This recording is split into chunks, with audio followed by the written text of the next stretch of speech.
लगे छी अपना सबके मिथिला संस्कार पर स्वागत करै छी। एकटा छोट वीडियो दऽ रहल छी।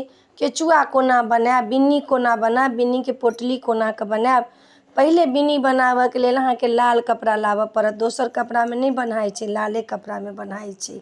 अहाँ 1 मीटर कपड़ा लऽ लेब, चाहे आधा मीटर लऽ लेब आ 2 दिन के नमहरगर बान्हब तऽ आधा मीटर में लोक बान्हलक, नहीं तऽ आधा मीटर के 2 टुकड़ा कऽ कऽ ओही में बान्हि लेब। ओही में रहैए की से सुनू।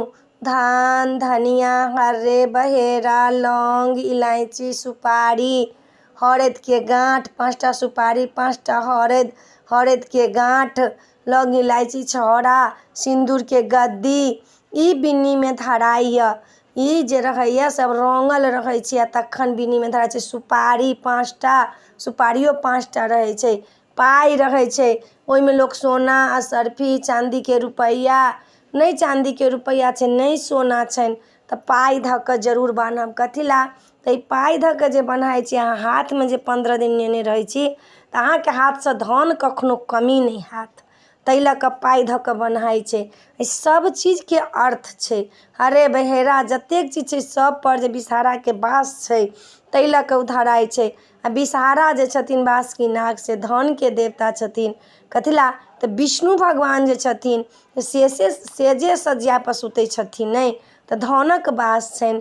ताहि लऽ कऽ पोटली के हाथ में लऽ कऽ लोक सुनैया जे हमरा हाथ से धन कखनो कम नहीं हैत। तऽ ई बिन्नी के जे छलैया सबटा देलहुँ हँ। किशमिश नहीं देब, नहीं तऽ चुट्टी खा जात।